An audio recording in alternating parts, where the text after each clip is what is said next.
Hi. Is it working? Yeah, okay.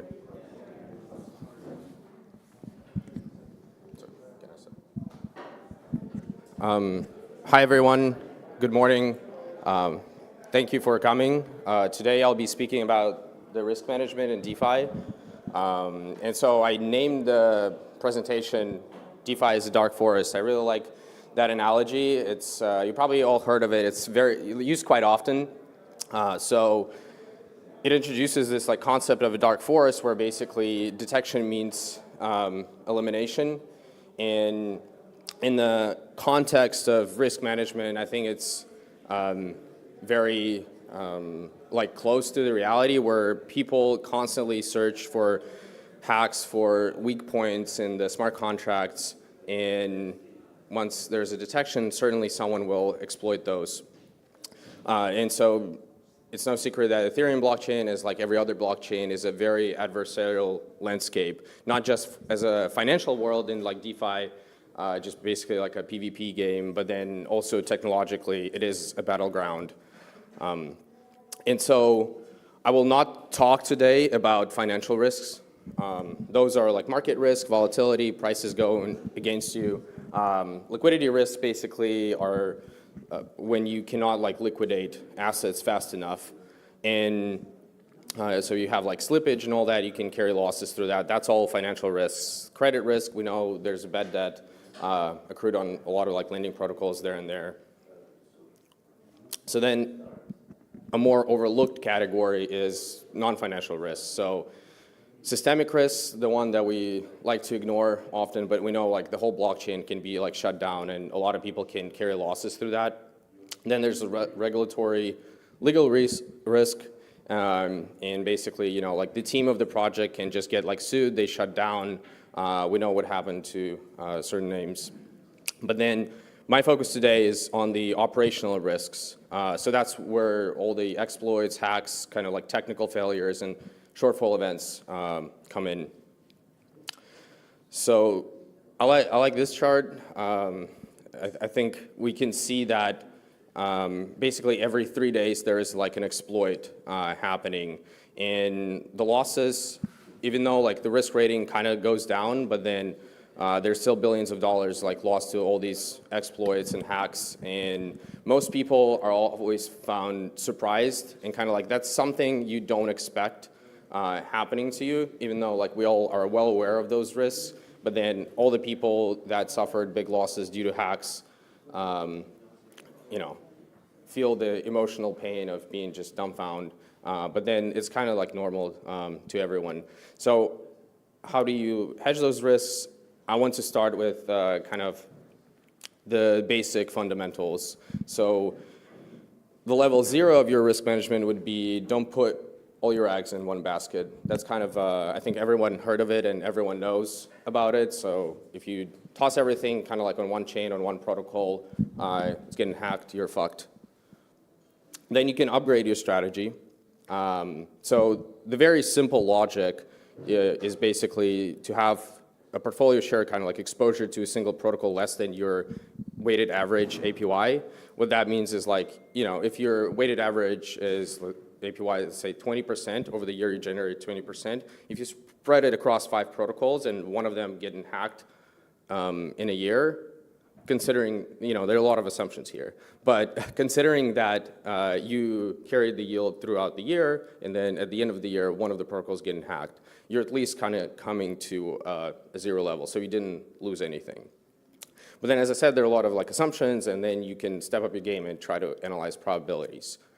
So you would try to predict the frequency of exploits, what's the probability of a single protocol getting exploited, and then based off of that, you can model out your portfolio and different exposures, and then see if you're actually generating, APY that can most likely make you money.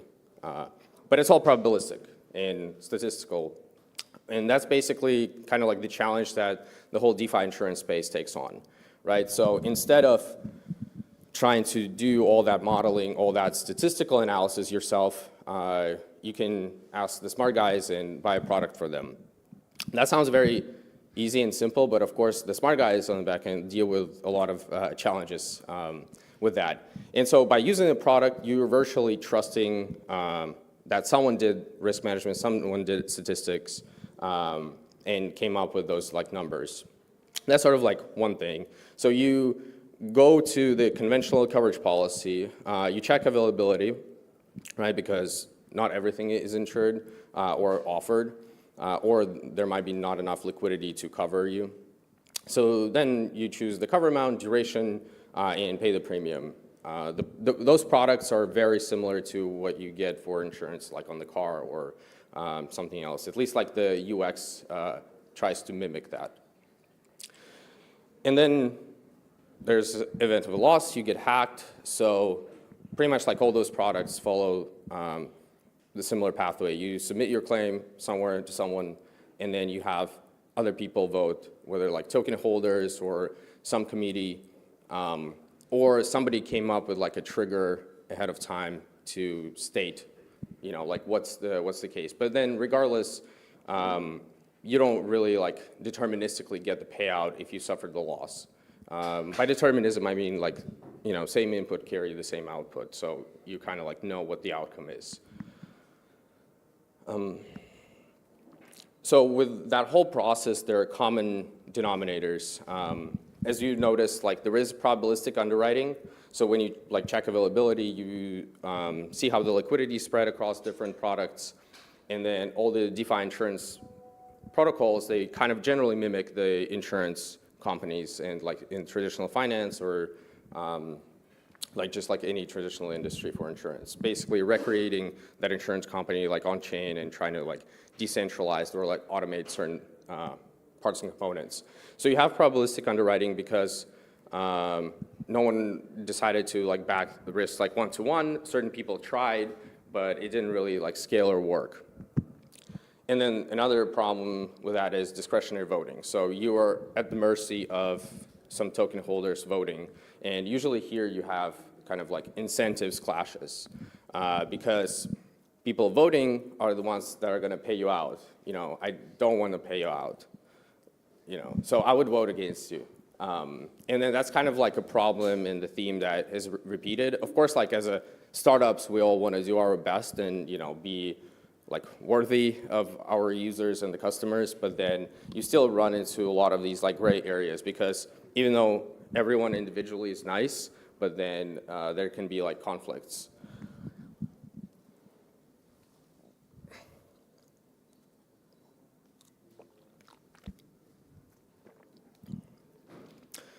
All right, so the philosophy of DeFi versus TradFi, and you know, like what most protocols like did well and scaled, is like in DeFi you have trustless protocols, you have deterministic outcome, right? So you're not really dependent on other people's opinions, and that's what we take pride in. So then let's look at an established vertical of lending. In TradFi, it's under-collateralized or uncollateralized. All the TradFi people say, oh, how efficient it is and like great. But it's all probabilistic because basically, you know, you give out more money than you cover, but it all works at a big scale with like analytics and all that. But in DeFi, the lending is over-collateralized and inefficient. And on paper, you know, like when I first like heard about lending in DeFi, like, you know, 4 or 5 years ago, I was like, who the hell is going to use this? Because like it doesn't really like make sense. Like, what's the point of me like taking the credit against like my own money that I have like more?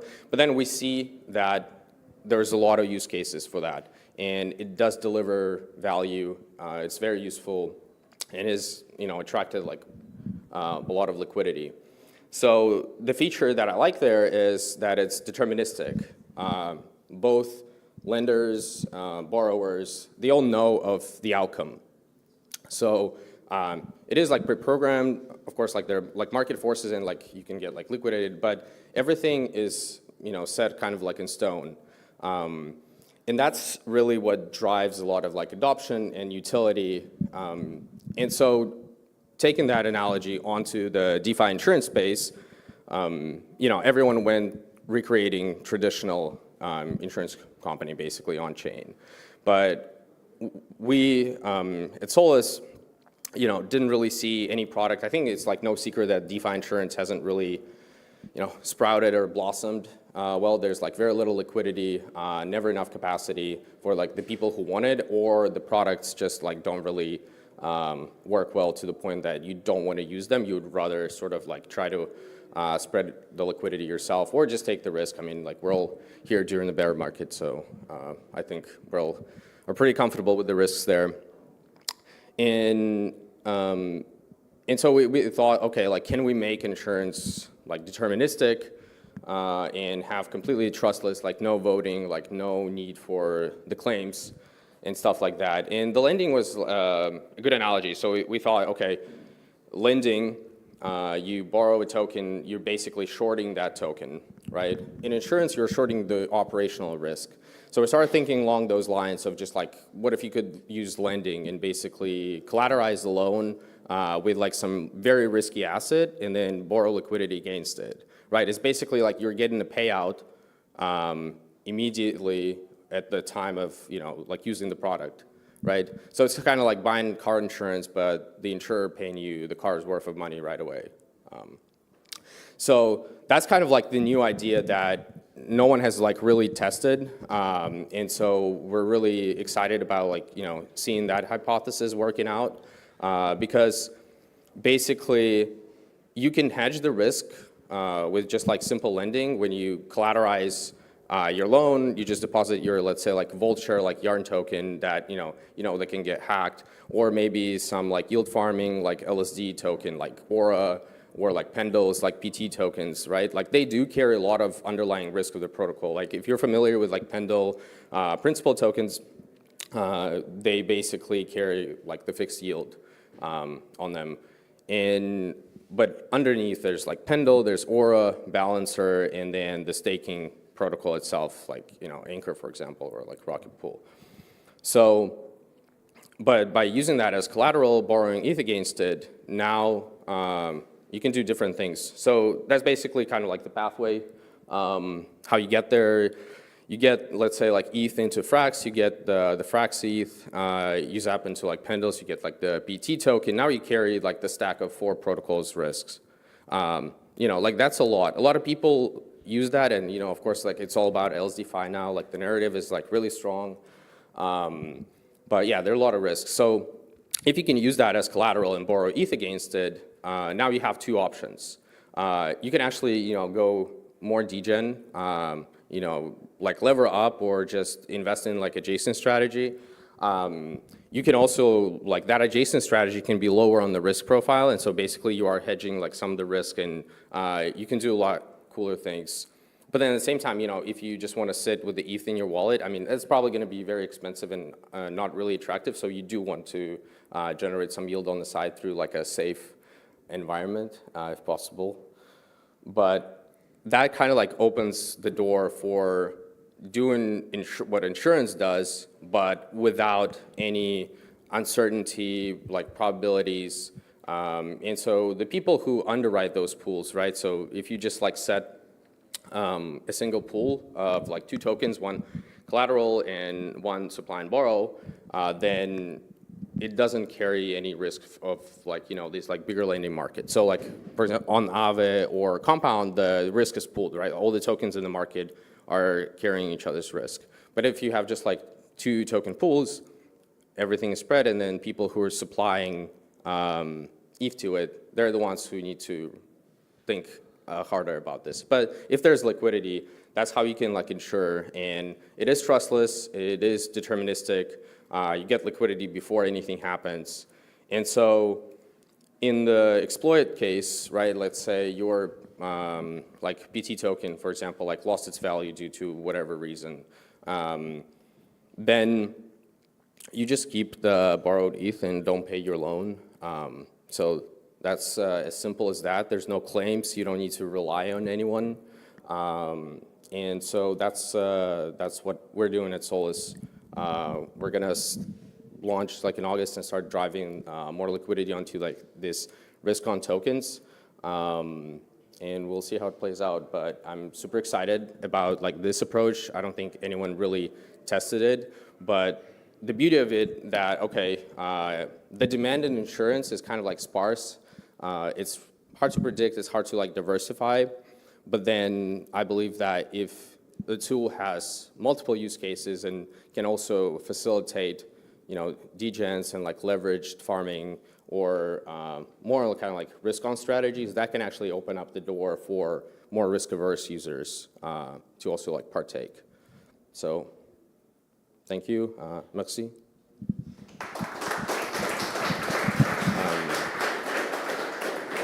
Questions? Okay, I think this is the time for questions, if anyone.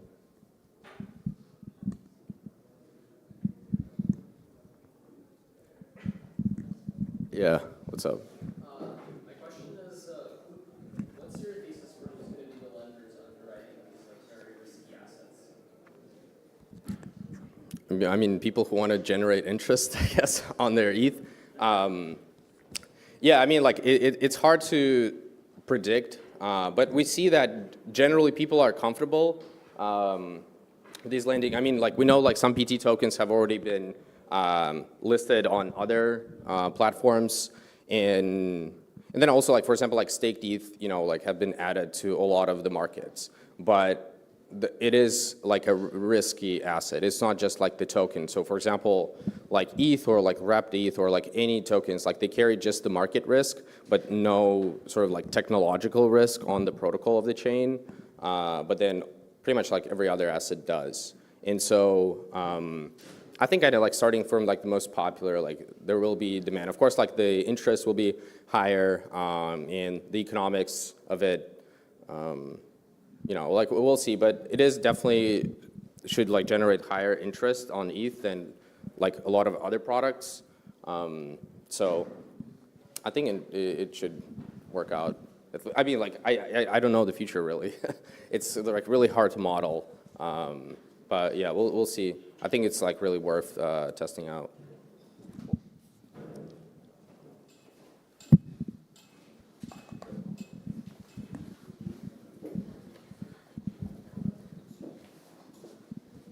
But yeah, thank you, and I'll talk to you.